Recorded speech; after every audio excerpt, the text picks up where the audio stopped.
오늘 주시는 말씀은 우리 구약성경 899면 시편 128편 1절에서 6절까지의 말씀을 한 절씩 교독합니다. 시편 128편 1절을 제가 먼저 읽습니다. 여호와를 경외하며 그의 길을 걷는 자마다 복이 있도다.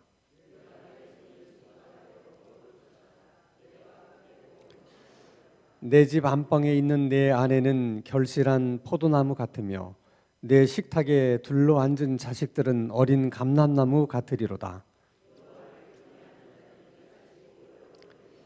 여호와께서 시온에서 내게 복을 주실지어다. 너는 평생에 예루살렘의 번영을 보며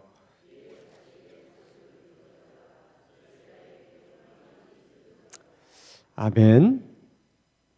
자, 학생들이 열심히 공부하는 이유나 또 직장인이나 또 사업하시는 분들이 나름대로 직장 일에 열심을 내고 또 사업하는 일에 열심을 내는 이유는 적어도 지금보다는 조금 더 나은 삶을 살 수 있을 거라고 하는 소망과 기대 때문입니다.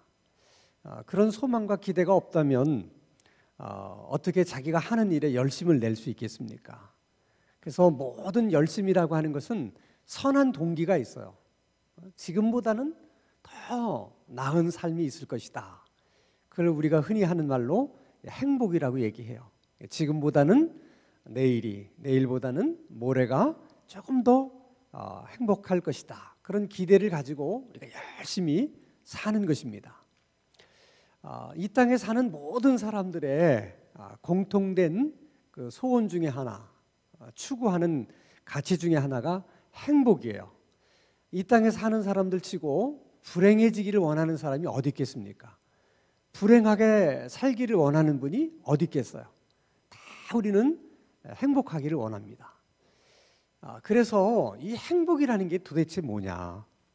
그리고 사람은 어떻게 해야 행복하냐 하는 것을 실제로 연구하는 학문도 있고요. 또 그렇게 연구하는 학자들이 많아요. 왜냐하면 세상을 보니까 모든 게 다 행복으로 귀결이 되는 거예요. 과학도 종교도 다 마찬가지입니다. 과학을 계속해서 발전시키려고 하는 목적이 어디 있어요? 지금보다는 더 나은 삶을 소망하면서 끊임없이 과학을 발전시키는 거거든요. 왜 사람들이 종교를 찾고 종교를 갖습니까? 지금보다는 더 나은 삶을 살겠다고 하는 종교가 그런 삶을 나에게 줄 것이라는 믿음 때문에 그런 것이거든요. 그래서 지금까지 여러 나라에서 행복에 관한 연구가 계속 지금도 진행 중이에요. 이제 최근에 와서 이제 행복에 대한 이런 여러 가지 이유 가운데 가장 설득력이 있는 그런 행복에 대한 이론들이 이제 정립이 됐는데, 우선은 사람들이 행복에 대한 두 가지 편견과 오해가 있다는 거예요. 그것 때문에 사람들이 행복하지 못하다는 거예요. 그 첫째는 행복이라고 하는 것은 어떤 특별한 어떤 그 행복이라는 감정이 있을 것이다. 사람들이 그렇게 기대를 한다는 거예요. 그러니까 기쁨도 있고 슬픔도 있고 뭐 분노도 있고 평안도 있고 이런 모든 감정들 가운데 행복이라는 감정이 특별히 따로 있을 것이다. 많은 사람들이 그렇게 생각한다는 거예요. 또 한 가지는 사람들에게 아무런 어려움이나 문제가 없어야 그 상태를 행복이라고 사람들은 생각한다는 거예요. 근데 그것은 오해라는 것입니다. 근데 많은 사람들이 행복에 대한 그런 두 가지 이런 편견과 잘못된 생각을 가지고 있어서 정작 지금 행복한데도 본인은 행복하다고 느끼지를 못하고 그 행복을 누리지를 못한다는 거예요. 자, 그러면 무엇이 행복이냐? 어떤 상태를 행복하다고 말할 수 있느냐? 할 때 크게 세 가지를 얘기를 해요. 하나는 기분이 좋은 상태, 유쾌한 상태를, 그때의 감정을 사람들은 행복이라고 생각한다. 그러니까 여러분들이 하루 종일 생활하면서 유쾌하지도 않고 뭐 기분도 별로 좋지 않다. 그러면 여러분 행복하지 않은 거예요. 여러분 오늘 하루 동안 기분이 좋으셨어요? 그런 순간들이 있으셨습니까? 또 아주 유쾌한 시간들이 있었어요? 그러면 행복한 거예요. 여러분은 행복한 하루를 산 거예요. 근데 가만히 생각해 보니까 뭐 하루 동안 나는 유쾌한 일도 없었던 것 같고 뭐 기분 좋은 일도 없었던 것 같다. 그러면 뭐 별로 행복하지 않은 삶을 산 거죠. 하루 동안. 이렇게 행복이라고 하는 감정은 기분 좋은 감정, 그다음에 유쾌한 감정이라는 거예요. 두 번째는 만족해하는 느낌, 그것이 행복이라는 것입니다. 그래서 이만하면 충분해. 그렇게 느낄 때 그 감정이 행복이라는 거예요. 자, 뭘 맛있게 먹어요. 근데 맛있게 먹다가 이만하면 충분해. 충분히 잘 먹었어. 그런 생각이 드는 순간 그때가 행복한 순간이라는 거야. 또 우리가 재미나게 뭘 놀아요. 열심히 재미나게 놀다가 이만큼 놀았으면 충분해. 아주 잘 놀았어. 그런 생각이 드는 그 순간이 행복한 순간이라는 거예요. 뭔가를 많은 것을 소유할 때도 이만큼 가졌으면 이제 충분해. 이만큼이면 나는 이제 충분해. 그런 생각이 들 때 그때의 감정이 행복하다는 거예요. 그때 감정이. 또 하나는 자기가 무슨 일을 하든 그 일에 대해서 의미를 느낄 때, 그 의미를 느끼는 그 순간이 그게 행복한 감정이라는 거예요. 내가 인생을 사는 것도 왜 살아야 되는지 삶의 이유와 목적이 분명하고 무슨 일을 해도 이건 나에게 의미가 있는 일이야. 그리고 스스로가 거기에 대해서 의미를 느낄 때 그때 행복하다는 거예요. 그래서 사람이 참 행복하다는 그런 느낌을 가질 때는 이 세 가지가 다 있을 때라는 거야. 기분도 좋고 만족함도 있고 또 의미도 느껴질 때 그때 사람들은 내가 행복하구나 그런 생각을 갖는다는 거예요. 근데 문제는 어떻게 해야 기분이 좋은 건가? 어떻게 해야 유쾌한 건가?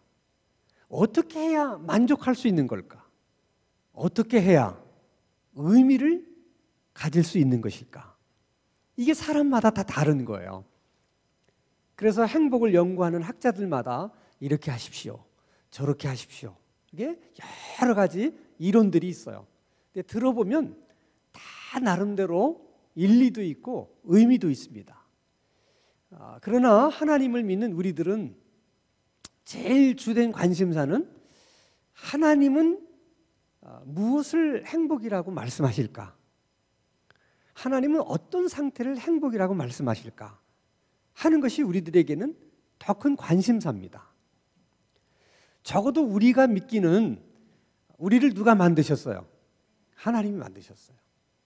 그렇기 때문에 우리가 어떻게 해야 행복하고 어느 때 행복할 수 있는지 누가 제일 잘 알아요? 하나님이 제일 잘 아세요. 그래서 하나님은 우리를 창조하실 때부터 이렇게 해야만 우리가 행복을 느끼고 행복하다는 생각을 하게끔 하나님이 만드신 거예요. 그래서 항상 우리는 하나님이 뭐라고 말씀하시느냐가 가장 중요한 거야.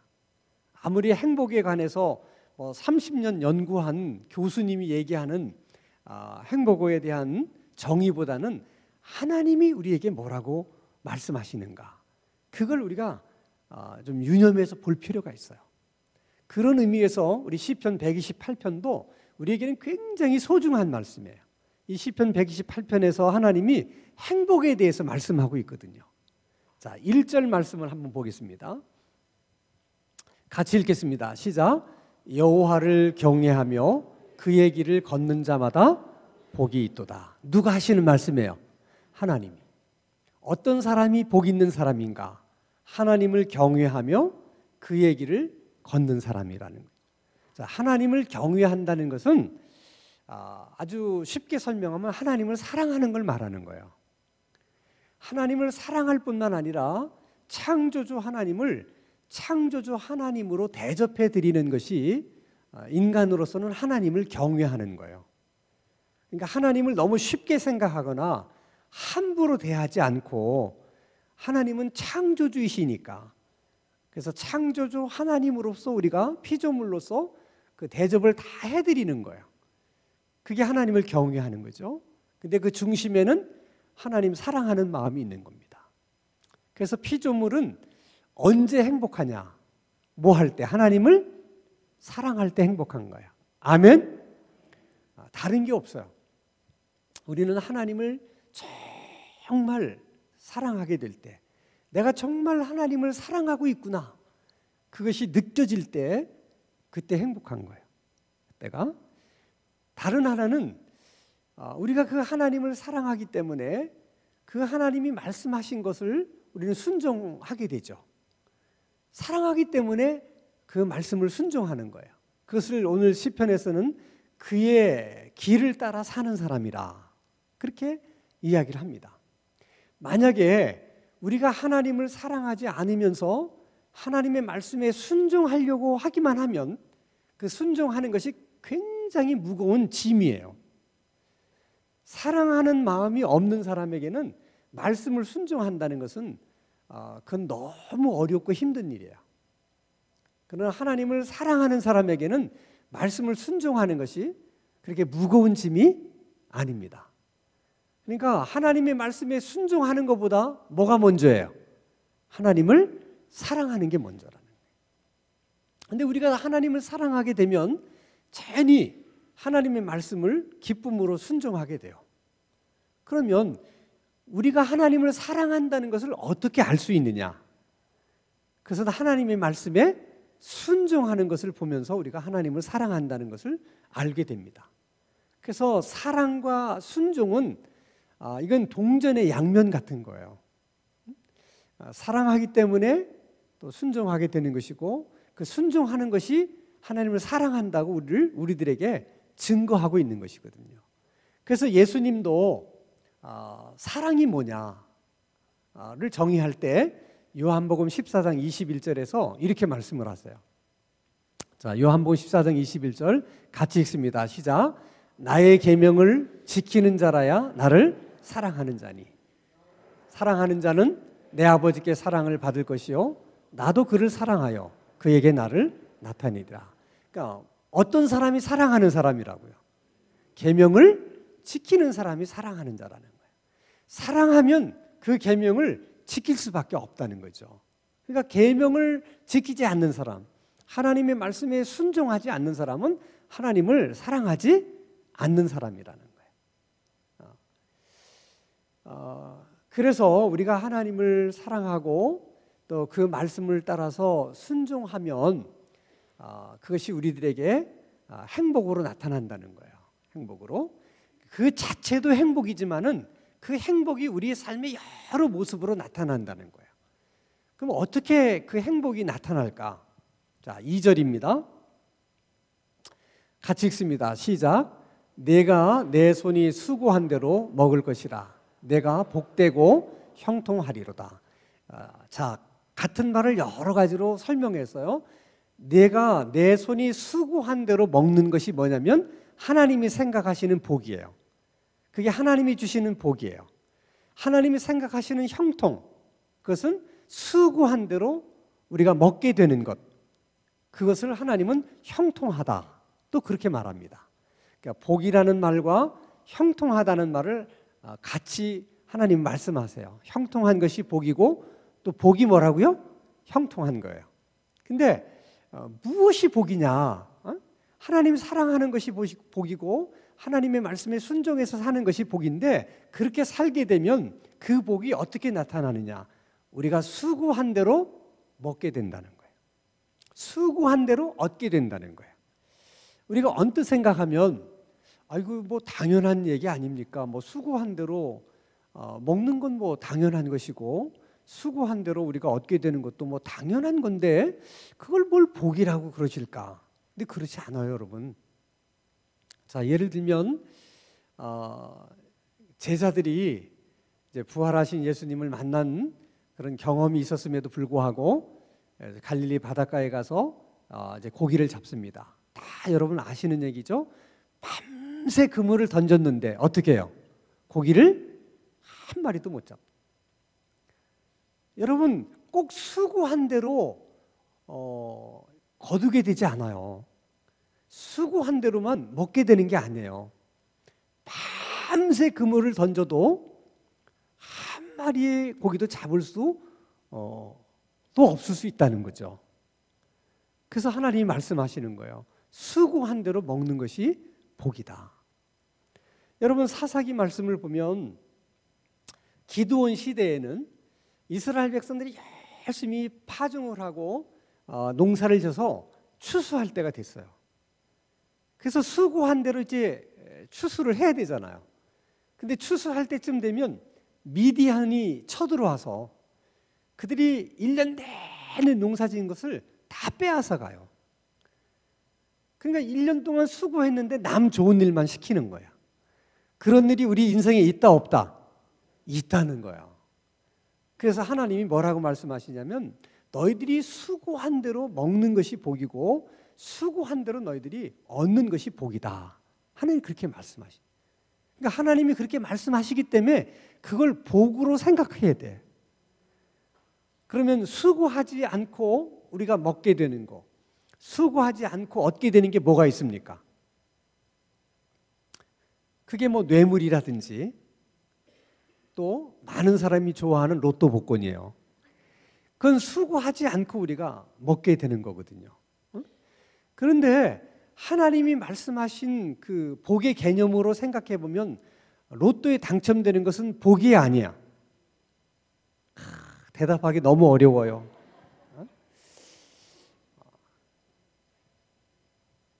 왜 그게 복이 아니냐면 하나님이 말씀하시잖아요. 수고한 대로 먹는 게 뭐라고요?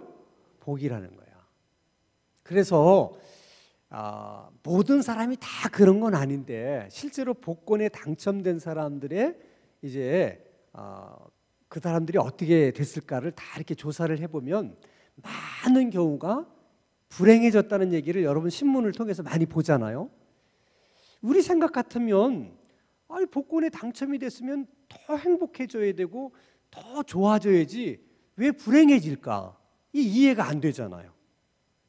근데 그것이 왜 그러냐면 하나님이 세운 하나님의 법칙에 위반되기 때문에 그런 거예요. 그러니까 다 그런 건 물론 아니에요. 다 그런 건 아니지만은 우리가 일반적으로 생각하면 복권에 당첨된 사람은 다 잘 돼야 될 거 아니겠어요? 그 돈만 있으면 뭘 못하겠습니까? 그러면 다 행복해야 되는데 그렇지 않다는 거예요. 그게 문제예요. 그렇지 않은 이유가 어디 있느냐? 하나님께서 우리에게 주신 일반적인 복의 개념과 다르기 때문에 그렇다는 거예요. 자, 그러면 예수 믿는 사람은 로또 복권에 당첨이 될까 안 될까? 이것도 굉장히 어려운 질문이에요. 물론 될 수 있어요. 예수 믿는 사람도 로또 복권에 당첨될 수 있는데 그것은 아주 특별한 경우지 일반적인 경우가 아니에요. 그건 특별한 하나님의 어떤 목적이 있을 때만 로또에 당첨이 되는 거예요. 왜냐하면 지금 말씀하시잖아. 하나님이 주시는 복은 뭐라고요? 수고한 대로 먹는 것이 복이라니까.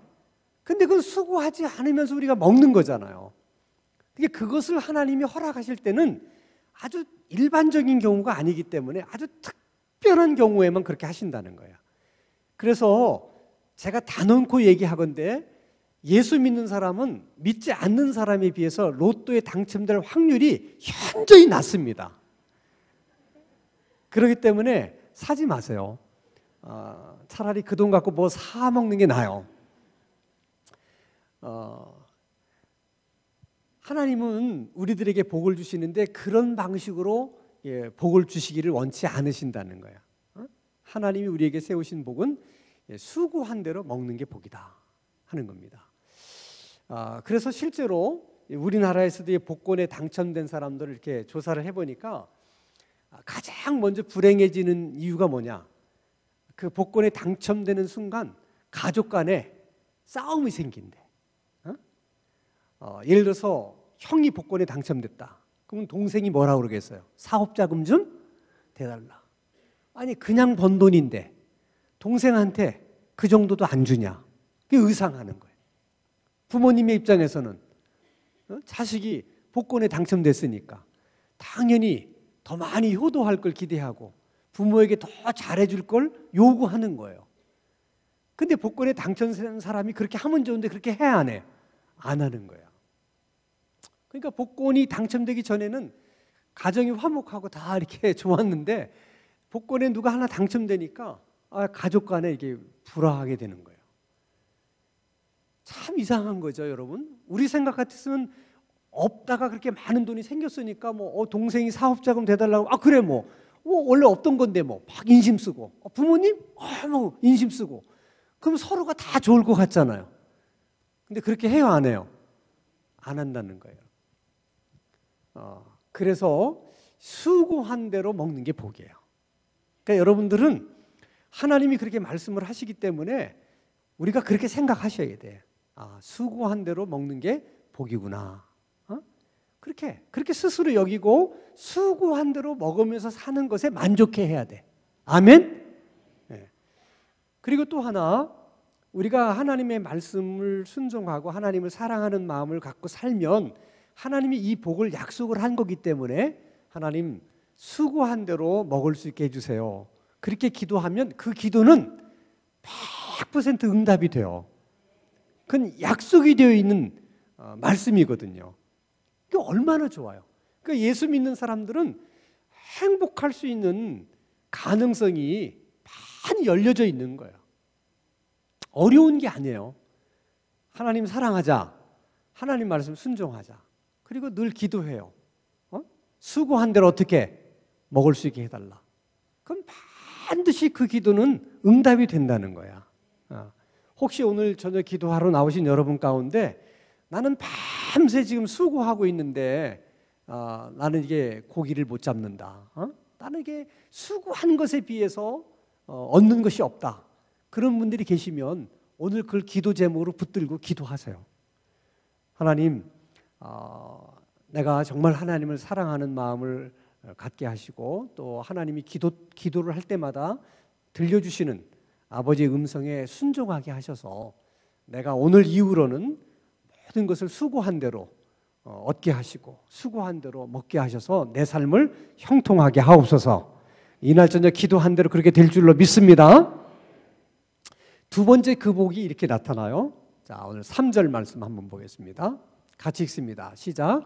내 집 안방에 있는 내 아내는 결실한 포도나무 같으며 내 식탁에 둘러앉은 자식들은 어린 감람나무 같으리로다. 여기서 비유를 해요.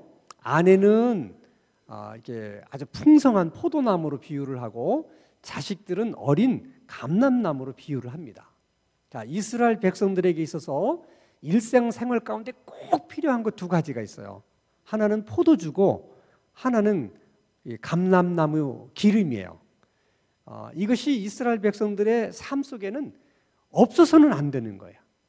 그들은 늘 식탁과 함께 포도주가 있어야 되고 그 기름을 가지고 상처에 바르기도 하고 음식에 넣어 먹기도 하고 또 등불을 켜는 것으로도 사용을 합니다.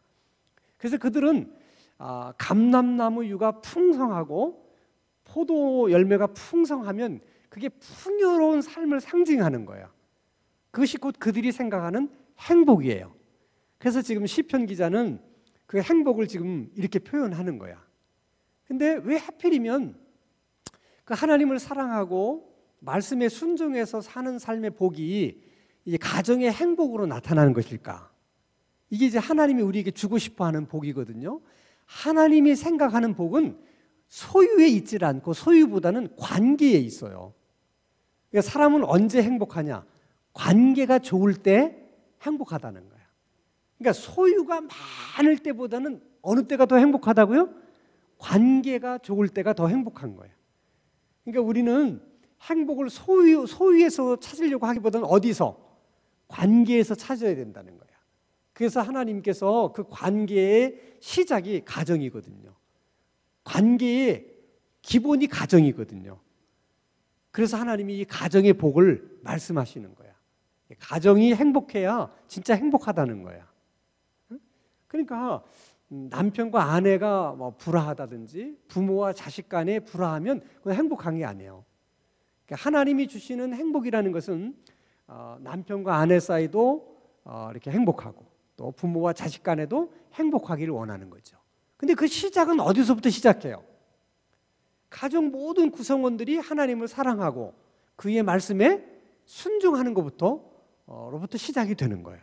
자, 그러면 나는 예를 들어서 아내하고 좋은 관계를 갖고 싶고 또 아내는 또 남편하고 좋은 관계를 갖고 싶지만 관계라는 것은 한쪽에서만 잘한다고 해서 되는 게 아니잖아요. 아무리 부모가 자식하고 좋은 관계를 갖고 싶어도 자식이 말을 안 들으면 안 되는 것이고 또 자식이 부모와 좋은 관계를 갖고 싶어도 부모 쪽에서 안 하면 또 안 되잖아요. 근데 그 모든 시작은 어디서부터 시작되냐면 내가 하나님을 사랑하고 그의 말씀에 순종하는 것으로부터 시작이 된다는 거예요. 그래서 모든 가족들이 그렇게 되면 지금 하나님이 말씀하시는 것처럼 그런 행복한 가정을 이루는데 그렇지 못한 경우도 있을 수 있잖아요. 나는 하나님을 믿는데 남편은 믿지 않는다든지 부모는 하나님을 믿는데 자식은 믿지 않는다든지 그런 경우를 할지라도 시작은 나로부터 시작이 돼요. 그래서 이 말씀 속에는 약속이 담겨 있는 거예요. 설사 남편이 하나님을 믿지 않는다, 또 자식이 하나님을 믿지 않는다 그럴지라도 내가 하나님을 사랑하고 그 말씀에 순종해서 가정의 행복을 이루려고 하면 하나님께서 믿지 않는 남편도 그 마음을 잘 이렇게 어루만지셔서 이렇게 잘 할 수 있도록 하나님이 도와주시고 또 자녀들에게도 하나님께서 이렇게 역사하셔서 또 부모와의 관계를 좋게 만들어 주시겠다고 하는 약속이 그 속에 담겨 있는 거야. 그러니까 여러분 내가 얼마나 중요한지 몰라요. 내가 하나님을 사랑하고 또 기도하면서 들려주시는 음성에 주시는 말씀에 순종하면서 살기 시작하면 가정도 행복해지는 거야. 그러니까 하나님이 그걸 주고 싶어 하는 거야. 하나님이 주고 싶어 하는 복이 그거라는 거예요. 그러니까 하나님이 주고 싶어 하는 복을 떠나서 자꾸 다른 데서 복을 찾지 말라는 거야. 그건 절대로 행복해질 수 없는 거죠. 하나님이 주시려고 하는 복을 받아야 돼. 하나님이 주시는 복을 누려야 돼. 그래서 가정이에요. 자, 그 다음에 또 하나님이 우리에게 그 복을 나타나게 하시는 것이 있습니다. 5절 말씀 한번 보겠습니다. 같이 읽겠습니다. 시작. 여호와께서 시온에서 내게 복을 주실지어다. 너는 평생에 예루살렘의 번영을 보며. 그러니까 하나님께서 세 번째 주시는 복은 뭐냐면 예루살렘의 번영을 준다 하는 건 나라를 이렇게 하나님께서 번영케 하셔서 모두가 다 행복할 수 있게끔 해주시겠다는 거예요. 자, 이 말씀 속에는 이런 게 있어요. 자, 나라가 여러 가지로 어렵다 하는 것은 나라가 어렵다고 하는 것은 여러 가정이 어려운 것이고 여러 사람들이 어려운 거예요. 그러면 대부분의 가정들이 어렵고 대부분의 사람들이 어려운데 우리 가정만 행복하다, 나만 행복하다. 그래서 정말 행복할 수 있겠어요? 없어요. 여러분 옆집 사람들은 먹을 게 없어서 굶주리고 있고 앞집 사람도 먹을 것이 없이 굶주리는데 우리 집만 먹을 것이 많아서 배 두드리고 먹으면 행복해요? 그럴 수가 없잖아요. 그러니까 행복은 시작은 나로부터 시작해서 가정으로, 그 다음에 어디로 가야 돼요? 나라로. 그래서 하나님이 우리에게 복을 주실 때는 우리 한 사람 한 사람이 복을 주시고 그 복이 흘러서 가정의 복이 되고 그 가정들이 복을 받아서 나라 전체가 번영케 되는 그런 복을 주신다는 거야. 근데 그 시작도 누구로부터 시작해요? 나 한 사람으로부터 시작되는 거예요. 그러니까 여러분 예수 믿는 한 사람들이 얼마나 소중한지 몰라요. 기도가 뭔지를 아는 한 사람이 얼마나 중요한지 몰라요. 그런 생각을 가지셔야 돼. 그러니까 여러분이 나와서 이렇게 기도하는 것은 나 개인의 행복뿐만이 아니라 우리 가정의 행복이 나에게 달려있는 것이고 더 나아가서 우리나라의 번영도 누구에게 달려있어요? 문재인 대통령에게 달려있다 이렇게 말하지 말고 누구에게? 나에게 달려있는 거예요. 하나님이 그렇게 해주시기를 원하는 거예요. 더 놀라운 사실은 6절이에요. 자, 6절 말씀 같이 한번 보겠습니다. 같이 읽습니다. 시작. 내 자식의 자식을 볼지어다 이스라엘에게 평강이 있을지로다. 자, 내 자식의 자식은 뭐예요? 손주예요. 그러니까 하나님이 생각하는 복은 우리 당대로 끝나는 게 아니에요. 우리 자식에게서 끝나는 것이 아니라 어디까지 가기를 원하세요? 손주에게까지 가기를 원하시는데 그 손주가 잘 되고 그 손주가 행복하게 사는 것까지도 볼 수 있는 복을 우리에게 주신다는 거야. 이게 하나님이 우리에게 주고 싶어하는 복이라는 거예요. 지금은 여러분 많은 사람들이 다 이제 장수하기 때문에 뭐 손주 보는 것이 아주 뭐 일반적인 경우이지만 저 시편 기자가 저 시편을 노래할 때만 하더라도 손주를 본다는 것은 그 자체가 축복이었어요. 왜냐하면 손주를 보려면 그만큼 장수해야 되잖아요. 그렇죠? 그러니까 장수하는 것만이 복이 아니라 그 손주가 잘 되는 것을 보는 게 복이야. 그 두 가지를 하나님이 다 주시겠다는 거예요. 그것도 누구로부터 시작해요? 나로부터 시작해. 이게 오늘 우리들에게 주고 싶어하는 하나님의 복이야. 그러면 여러분들은 어떻게 기도하셔야 돼? 하나님이 이런 복을 주고 싶어 하신다면 여러분들은 뭐라고 기도해야 돼? 이런 걸 뭐라고 그러면 줘도 못 먹나 그러는 거야. 아니 하나님이 이렇게 주고 싶어 하면 여러분도 어떻게 해? 아멘 주시옵소서. 그렇게 해야지. 당연히 그래야지. 그래서 하나님 제 손주들이 잘 되는 거 우리 손주들이 행복하는 것까지 내가 다 볼 수 있게 해주세요. 그때까지 건강하게 장수하게 해주시고 우리 자식뿐만 아니라 손주들까지 다 잘 되게 해주세요. 오늘 저녁에 특별히 기도하러 모인 우리들에게 하나님이 그런 복을 주시기를 주님의 이름으로 축원합니다.